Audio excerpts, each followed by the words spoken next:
Halo, shalom semuanya. Gimana kabarnya? Luar biasa. Kita mau yel-yel terlebih dahulu ya. One, two, three. Ini di mute KB ya. Belum ya. Priasyati. Yes, yes. Young man. Yes, we can. Nah, sekarang yang cewek-cewek ini ya. Young woman. Wonderfully made. Oke, thank you teman-teman. Lupa ya, kalau Zoom ini biasanya ada di mute. Oke, karena waktu saya nggak banyak, saya akan langsung aja. Oke, saya akan mulai dengan share screen.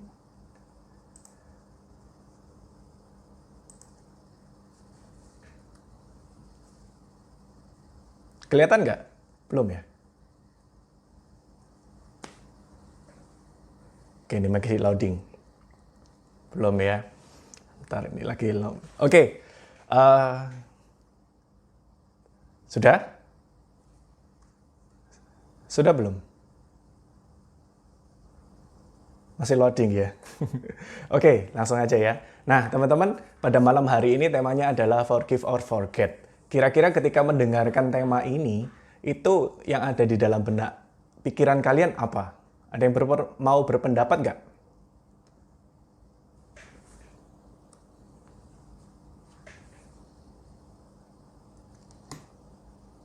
Masih belum ya, keluar ya screen-nya? Sudah ya, oke. Nah, kira-kira kalau mendengar kata forgive and forget, apa yang ada dalam benak pikiran kalian? Ada yang mau komentar nggak kira-kira?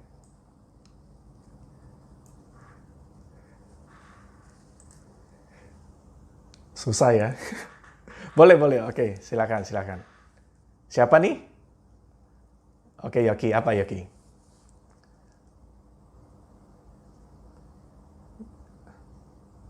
Oke.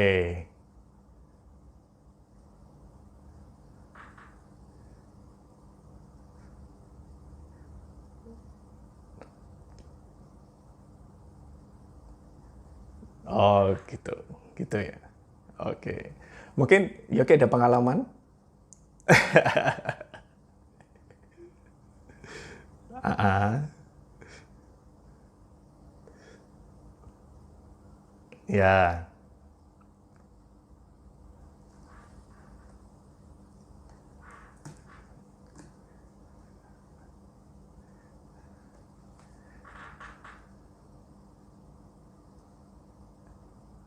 Oh, gitu.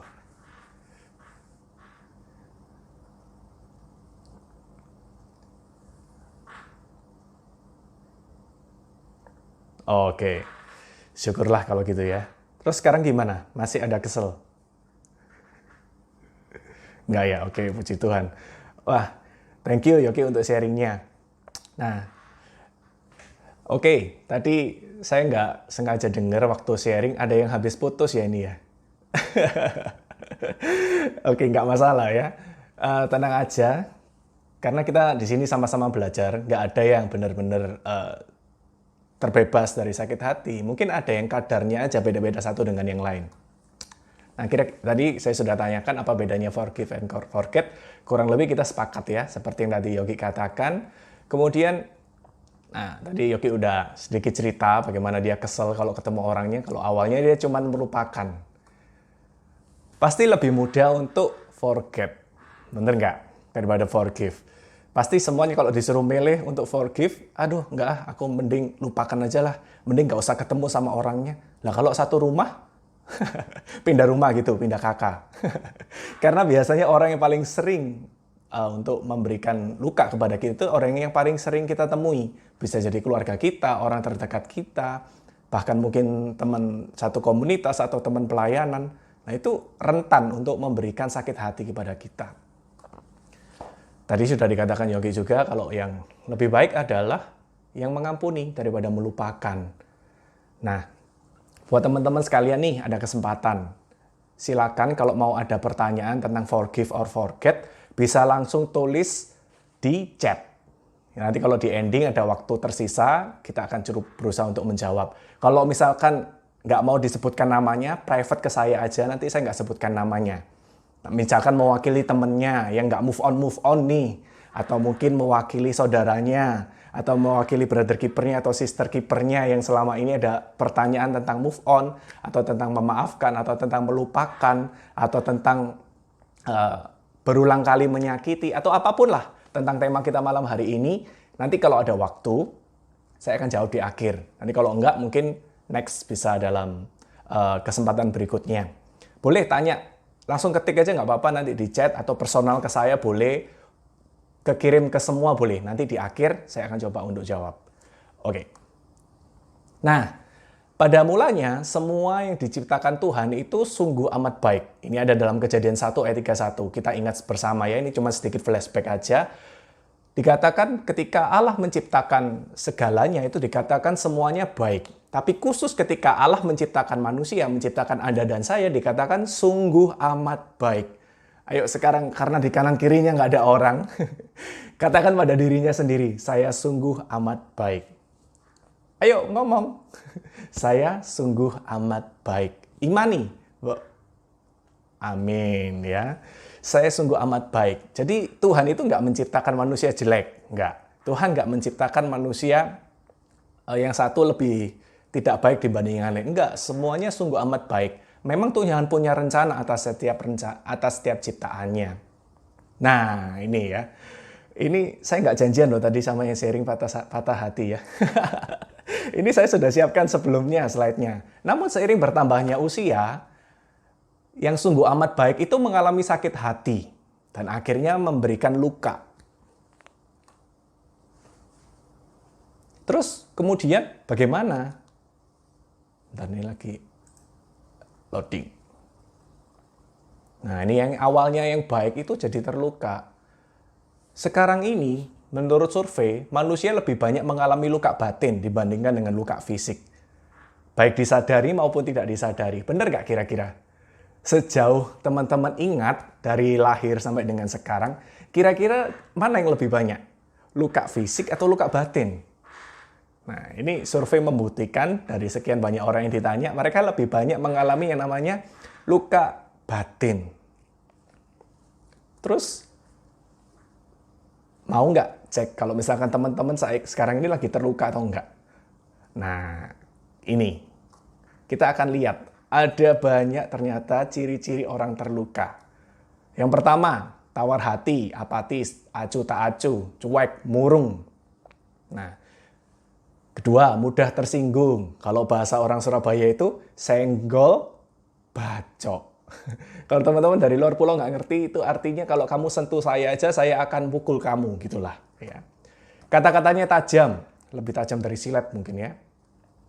Tindakannya keras, kasar, sadis, kejam, suka menyendiri atau melamun, mudah kesal, jengkel, putus asa, hidup dalam kepahitan, kebencian, wajahnya seram, muram.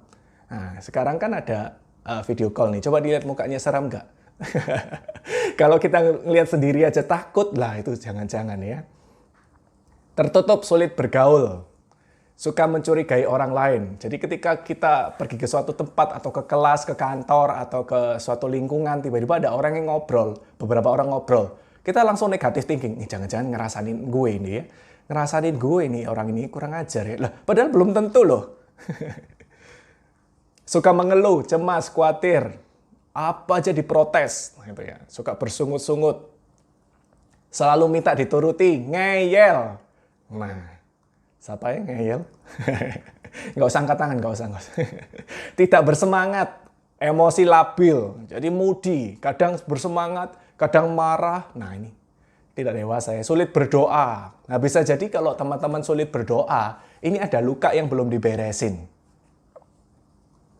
Suka menyakiti orang lain, termasuk mungkin ada yang suka menyakiti diri sendiri. Ada orang itu yang suka kalau marah gitu ya, memukul-mukulkan kepalanya ke tembok. Nah itu juga termasuk ciri orang yang luka batin. Sulit mengampuni. Nah mungkin karena luka di masa lalunya belum selesai nih, belum kelar. Akhirnya ada luka yang lain, dia semakin sulit untuk mengampuni. Rendah diri, minder, merasa diri tidak berguna atau tidak berharga. Terakhir, frustasi, selalu ingin mati. Loh, ini ada loh beneran. Jadi orang itu memiliki kecenderungan ingin bunuh diri. Nah, kira-kira dari itu semua ada nggak teman-teman yang punya di antaranya? Nah, nggak usah disebutin ya, nggak usah ngacung. Setiap kita pasti ada, tapi mungkin kadarnya beda-beda, seperti yang tadi saya katakan. Nah, sebenarnya terluka itu biasa. Kalau ini online, saya suka bilang, ayo bilang kanan kirimu. Luka itu biasa, nggak usah lebay bro. Tapi karena di kanan kirinya nggak ada orang, ya udah kita nggak bisa ngomong ya. Dalam kehidupan sehari-hari, kita berjumpa, berinteraksi dengan orang lain, itu sangat memungkinkan yang namanya luka. Tidak tertutup kemungkinan dalam berjumpa, berelasi, atau berinteraksi dengan orang lain terjadi kesalahpahaman, gesekan, atau perseteruan yang meninggalkan luka dan trauma dalam batin dan fisik. Ini sebenarnya materinya ada beberapa bab, tapi saya coba untuk rangkumkan dalam kesempatan kali ini. Nah, terus apa yang harus kita lakukan? Kalau tadi sudah ada checklist 19 poin, ya saya ada di antaranya. Terus apa yang harus saya lakukan? Kita juga dapat terluka oleh pekerjaan atau tanggung jawab yang diemban. Nah, pekerjaan kantor, pekerjaan di kampus, atau mungkin pelayanan. Merasa beban yang ditanggung itu lebih berat daripada yang lain. Itu bisa mengalami luka loh.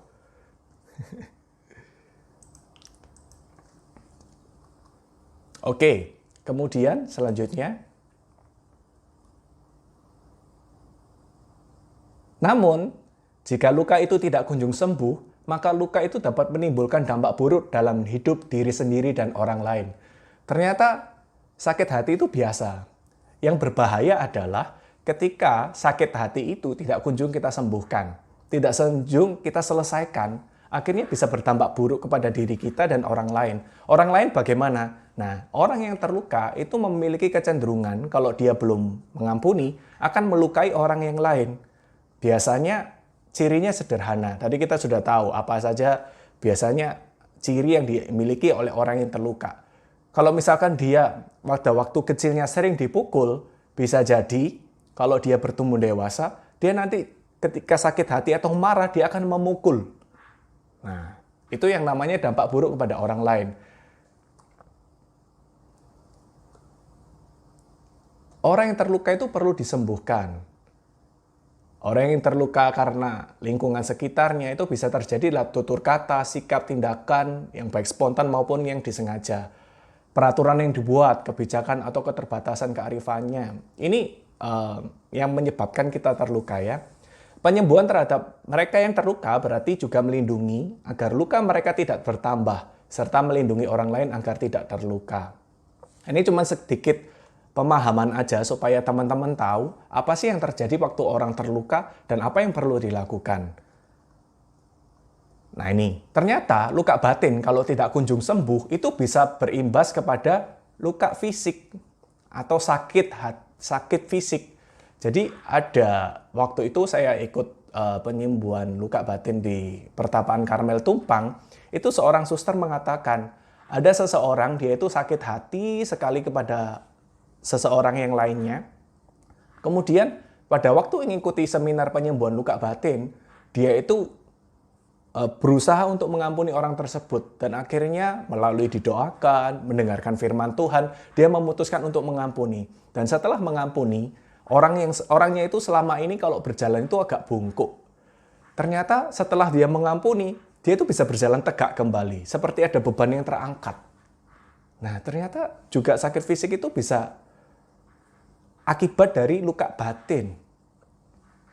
Banyak juga orang yang lainnya. Ternyata saya pernah membaca gitu ya artikel mengatakan bahwa 70% penyakit yang terjadi saat ini itu akibat dari stres, akibat dari beban pikiran. Nah, bisa jadi juga karena sakit hati juga. Jadi sakit yang pure murni karena sakit secara fisik itu cuma 30% ternyata. Nah, kalau luka batin yang tidak disembuhkan juga bisa membentuk gambar diri atau self-image yang buruk. Nah ini, jadi Ada kejadian ketika orang sakit hati, dia itu akan memiliki kecenderungan untuk tidak mudah bergaul karena dia merasa saya disakiti karena mungkin kelemahan atau kekurangan yang dia miliki. Akhirnya dia melakukan generalisasi kepada semua orang. Karena kelemahan atau kekurangan yang dia miliki, dia berpikir bahwa orang lain juga akan memperlakukan hal yang buruk kepada dia. Akhirnya dia punya gambar diri yang buruk. Self-image-nya itu buruk karena perlakuan orang tertentu kepada dia. Timbulnya dampak-dampak buruk yang dapat menambah beban hidup dirinya dan orang sekitarnya. Nah ini, teman-teman yang perlu perhatikan adalah poin yang terakhir. Iblis memiliki kesempatan untuk bekerja dan memanfaatkan orang tersebut untuk mewujudkan rencana-rencananya. Jadi, kalau luka batin ini tidak diselesaikan, itu merupakan celah atau pintu masuk terhadap dosa-dosa yang lain. Jadi kalau di dalam camp ada sesi yang judulnya ada celah di daun pintu, ini Bro Ben ini biasa bawain ya. Seharusnya Bro Ben ini yang bawain ya. Termasuk di camp yang woman juga mungkin ada ya, celah di daun pintu. Ada nggak yang woman? Celah di daun pintu? Atau apa sesinya ya? Ada ya Tiff ya? Apa? Celah dalam hati, lebih dalam ya kalau cewek itu ya. Main perasaan. Oke. Nah, teman-teman, ini semua yang akan terjadi kalau kita nggak membereskan sakit hati kita. Coba dibaca ulang sendiri. Ada nggak yang berimbas sampai dengan sekarang dalam dirimu? Kalau ada, ya bersyukurlah malam hari ini bisa ikut dan kita diingatkan untuk membereskan luka tersebut. Oke, saya lanjut ya. Kabar baiknya adalah, ini waktunya. Kita perlu tahu kapan sih bisa terjadi luka batin. Saat ia masih dalam kandungan. Ternyata bayi pun di dalam kandungan itu bisa terluka. Terlukanya apa? Mungkin orang tuanya sempat mau menggugurkan. Mungkin yang diinginkan cowok, tapi di dalam kandungan cewek. Nah itu bisa merasa loh bayi di dalam kandungan. Atau mungkin sebenarnya kecelakaan. Nah, atau mungkin sebenarnya belum ada rencana untuk punya anak, tapi kok dikasih anak. Nah, itu banyak hal, itu bisa terjadi kalau di dalam kandungan. Nah, tadi ceritanya di poin yang ke-19 kalau nggak salah, itu memiliki kecenderungan untuk ingin mati. Itu bisa jadi ketika dia di dalam kandungan, sempat mau digugurkan oleh ibunya. Nah, itu kalau tidak disembuhkan, bisa memiliki kecenderungan untuk bunuh diri, ingin bunuh diri, atau menyakiti dirinya sendiri. Dan ini bisa terjadi kapanpun, bayi, anak, remaja, muda, dewasa, tua, bahkan manula. Ini ya. Saat berinteraksi dengan keluarga, pasangan, hidup, teman, guru, dosen, komunitas, lembaga, perusahaan, perohaniwan, bahkan Tuhan, ini bisa terjadi dan memungkinkan terjadi. Ini saya nggak usah baca ya. Teman-teman silakan dibaca sekilas saja. Bahkan mungkin kalau doanya tidak dijawab, dia bisa luka batin sama Tuhan.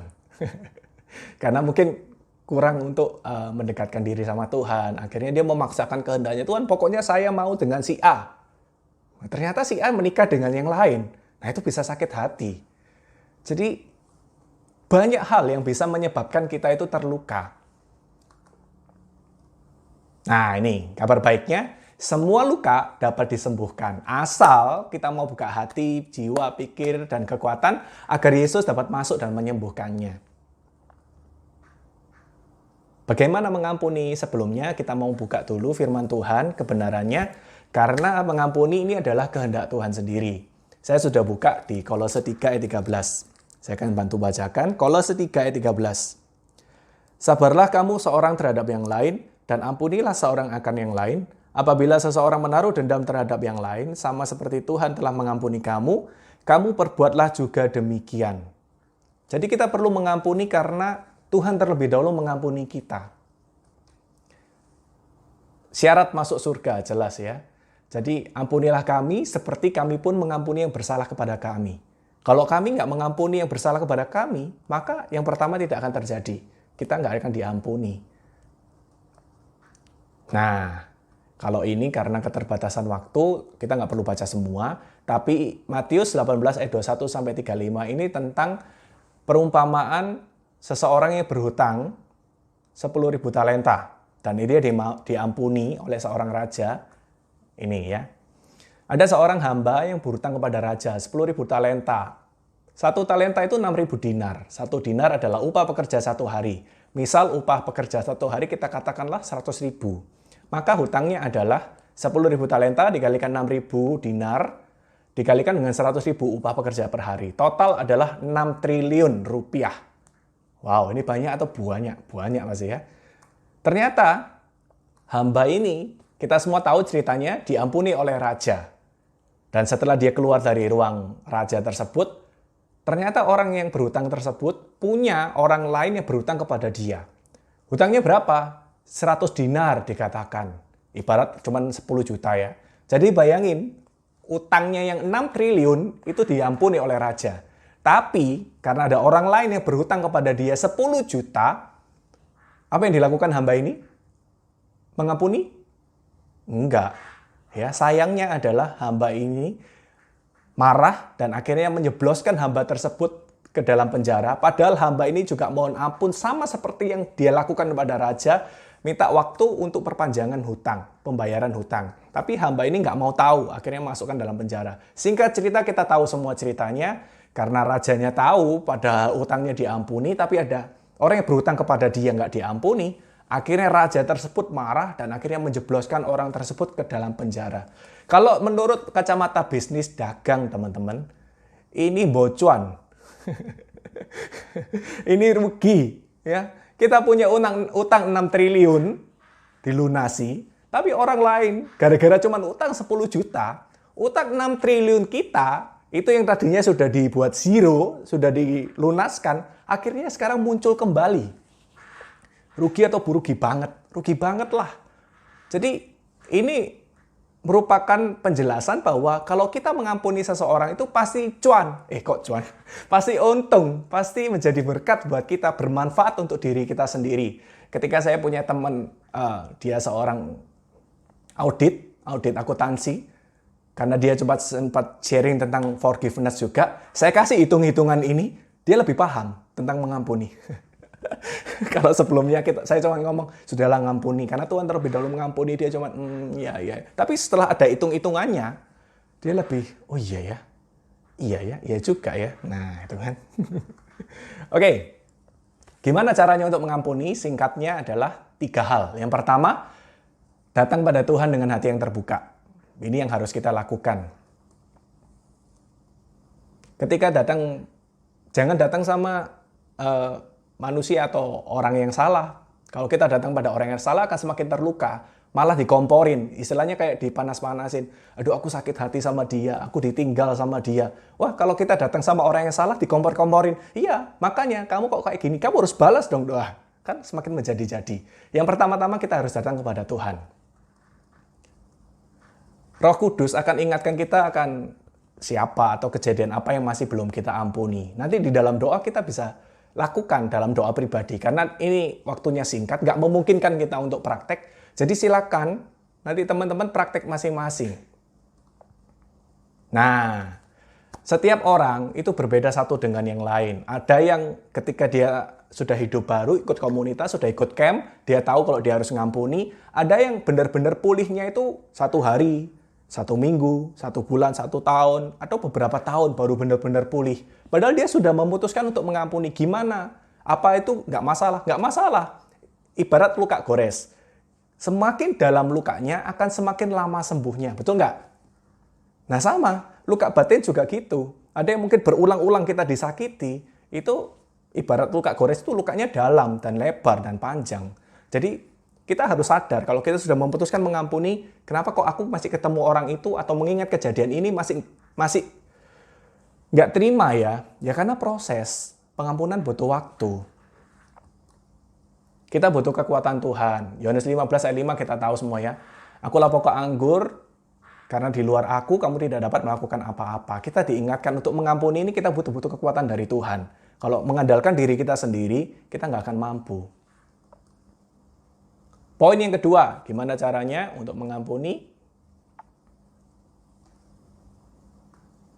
Nah, Poin yang kedua, kita harus tahu bahwa mengampuni ini adalah kehendak Yesus. Kita mau melakukan kehendak Yesus, mengampuni semua orang yang pernah membuat peserta atau teman-teman mengalami luka, serta memaklumi semua peristiwa telah berlalu.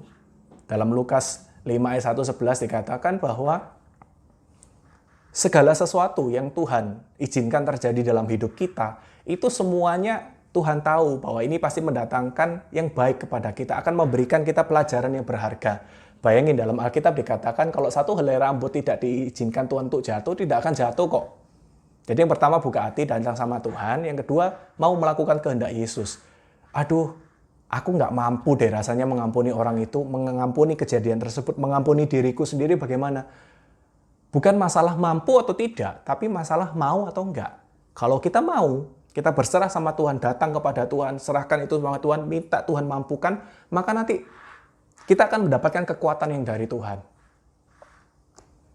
Yang terakhir, mau berubah dengan meninggalkan hidup lama atau memalingkan perhatian kepada rahmat Allah daripada luka yang dialaminya. Nah ini, ya, seringkali kita itu pulang camp itu ketemu dengan orang-orang yang menyakiti kita, keluarga kita, atau mungkin sesama kita, mungkin kita itu sukaannya melihat lembaran yang lama-lama, melihat luka kejadian yang buruk-buruknya. Kita nggak fokus sama rahmat Tuhan yang Tuhan sudah berikan kepada kita. Akhirnya kita bisa jatuh lagi. Seperti Petrus berjalan di atas air. Pada saat dia fokus kepada Yesus, dia bisa berjalan di atas air. Tapi kalau pada saat fokusnya berpindah dari Yesus kepada angin yang bertiup, akhirnya dia nggak fokus lagi sama Yesus dan akhirnya dia tenggelam. Nah sama dengan kita, kalau kita fokusnya sudah tidak kepada rahmat Tuhan lagi, tapi kita fokusnya pada kejadian yang dulu-dulu, kita menikmati suasana melo. Apa suasana melo itu apa ya?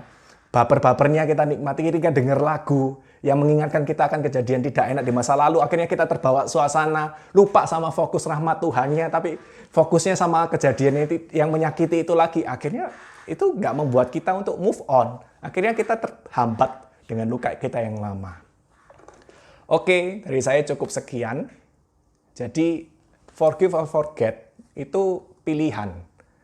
Tergantung bagaimana kita mau memilih. Tapi kita sudah tahu kebenarannya bagaimana. Harapannya adalah kita nggak sekedar forget, tapi kita benar-benar forgive. Nah, kita sekarang masuk ke pertanyaan. Ada yang tanya nggak ini ya? Ada yang tanya? Di kolom chat nggak ada ya?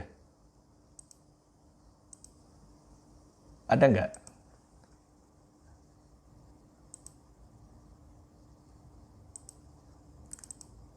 Kok saya nggak bisa buka chat ya?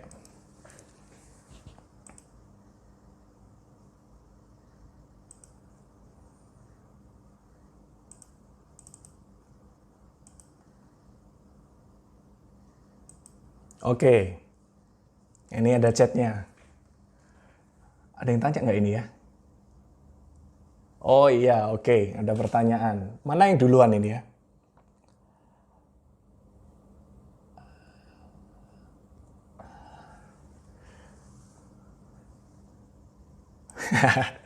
Untuk Roni BL kita kok, bagaimana cara dia mengampuni dirinya yang susah tidur, bahkan menghakimi dirinya.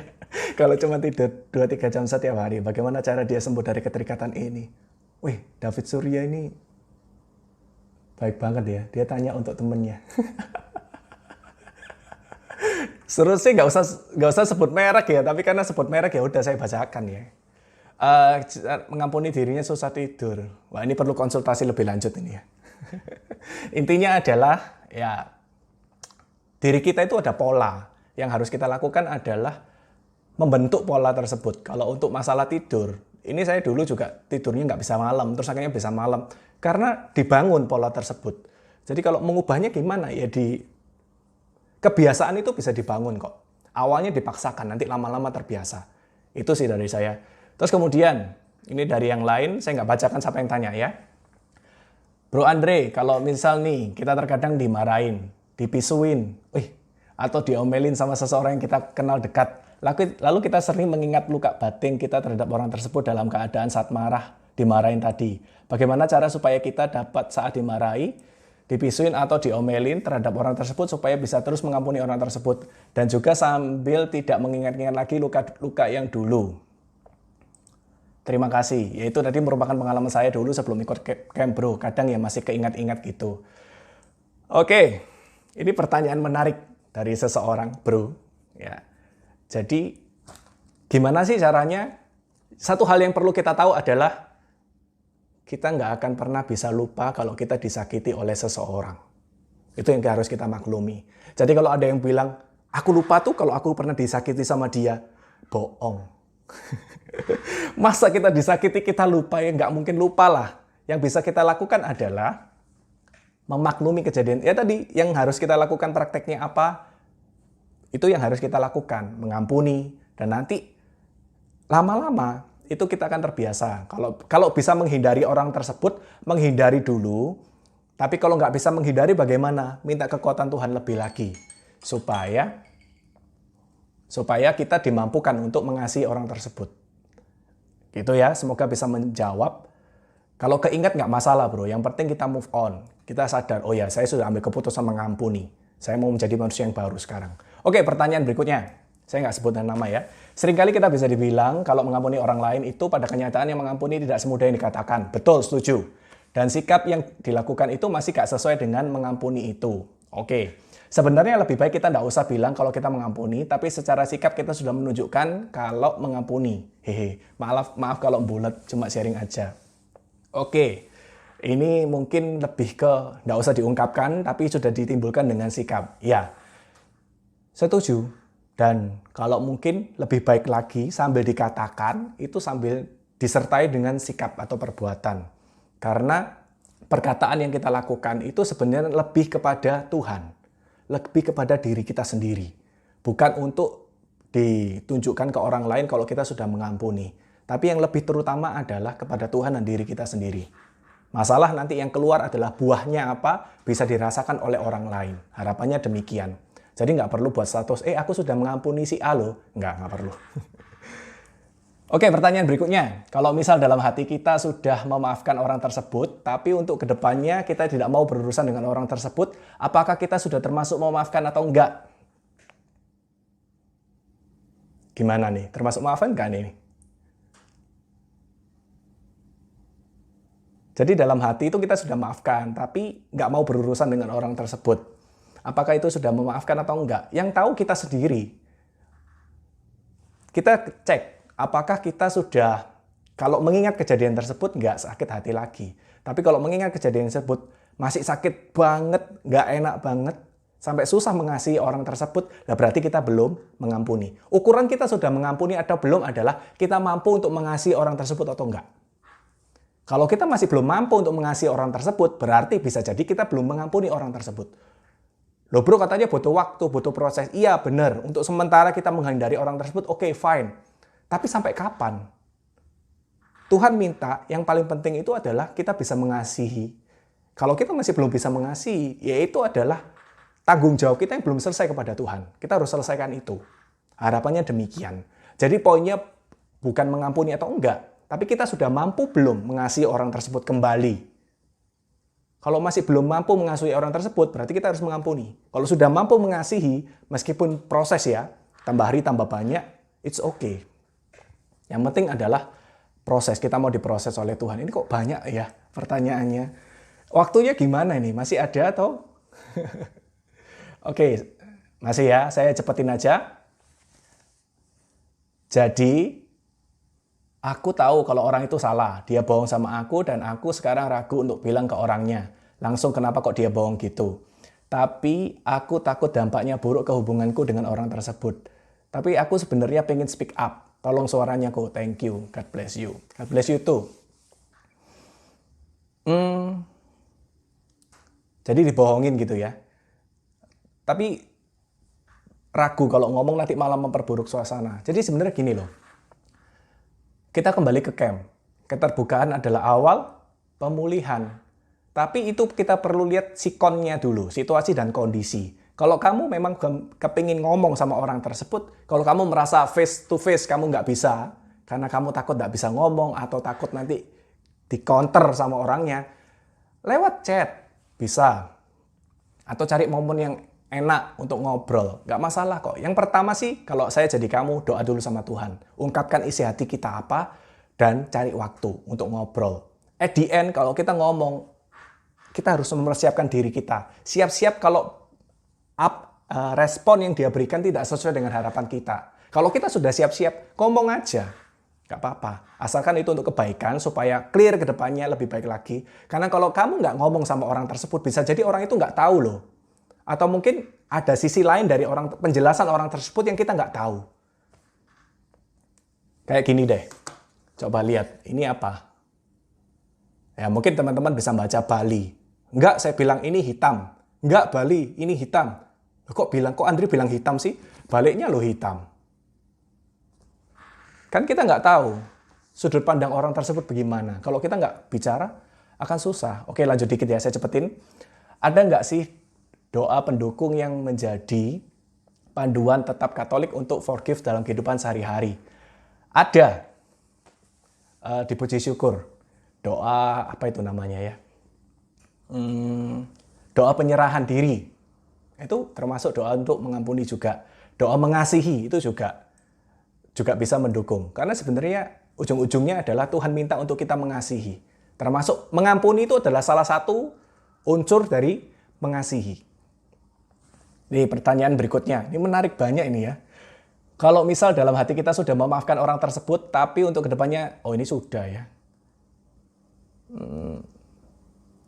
Oke. Kalau di kita mengampuni orang lain, terus disakiti lagi, diampuni, disakiti sampai 3 kali, bagaimana cara agar kita mau mengampuni dan tidak takut untuk disakiti lagi? Oke, bro. Coba nanti dibuka di Matius 18 ayat 21 sampai 22. Itu tentang ketika para murid tanya berapa kali untuk harus mengampuni seseorang. Yesus jawab 3 kali?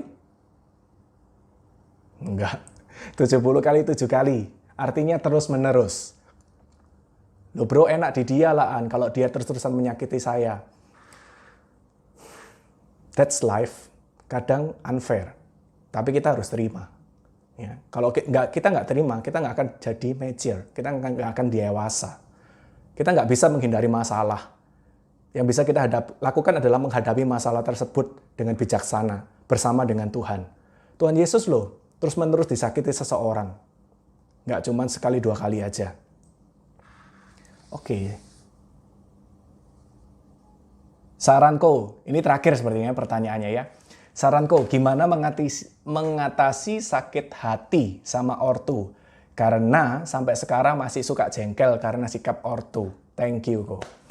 You're welcome. Oke, ini pertanyaan terakhir. Kalau sakit hati sama ortu, kebetulan saya juga mengalami, hampir setiap orang lah ya pernah mengalami hal tersebut. Itu yang saya lakukan adalah, pertama, datang sama Tuhan. Jadi istilahnya kayak menyerahkan sakit hati tersebut. Kemudian, mendekatkan diri sama Tuhan. Doa pribadi, baca firman. Kalau saya sih kebetulan untuk meredakan keadaan hati, saya biasanya berdoa rosario. Karena saya kan masih tinggal bersama dengan orang tua kan. Dan itu rawan. Kalau kita nggak beresin, akan ada sakit hati yang lain. Yang saya lakukan adalah membentengi diri saya sendiri dengan cara berdoa, baca firman, ikut komunitas seperti ini, dan belajar melayani. Itu terus, jadi jari-jari pertumbuhan Kristiani kita harus lakukan. Akhirnya apa? Saya punya ilustrasi menarik tentang hal ini. Kita disakiti seseorang itu saya ibaratkan puyer atau obat yang pahit.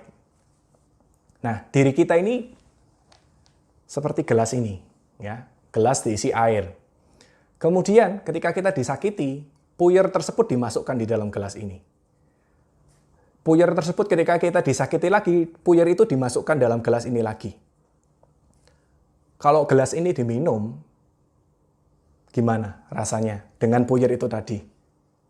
Akan pahit. Karena ada puyer sakit hati itu. Nah, saya ibaratkan cinta Tuhan itu sirup. Nah, jadi kalau kita menerima cinta Tuhan, itu seperti gelas ini ditambahin sirup. Kalau sirupnya 1 tetes, puyernya masih terasa. Tapi kalau sirupnya terus dituangkan banyak memenuhi gelas ini, maka rasa pahit itu akan kalah dengan rasa manis yang ada di dalam gelas ini. Nah, itu saya ibaratkan adalah dengan ketika kita disakiti orang lain. Mau orang lain menyakiti kita sebagaimanapun, kalau kasih yang ada di dalam diri kita, kasih Tuhan yang ada dalam diri kita ini besar banget, maka kita akan fine. Tapi kalau kita nggak punya kasih Tuhan dalam diri kita, atau kita jarang berelasi dengan kasih Tuhan, jarang berdoa, jarang baca firman, jarang berkomunitas seperti ini, itu ibarat kadar cintanya Tuhan sedikit, disakiti sedikit aja sama orang lain, kita langsung berapi-api, marah luar biasa. Jadi yang bisa kita lakukan adalah tambah cinta Tuhan dalam diri kita. Kasih Tuhan. Gimana caranya nambah kasih Tuhan dalam diri kita? Berdoa, baca firman Tuhan, memuji Tuhan.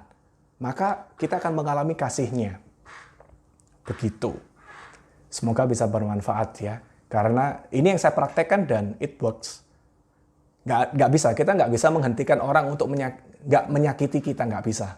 Nggak akan pernah bisa. Yang bisa kita lakukan adalah menambah kadar cinta Tuhan dalam diri kita, terus melekat kepada Tuhan, supaya kita mudah untuk mengampuni, dan memiliki komunitas yang benar, supaya kita saling support satu sama lain. Itu aja sih.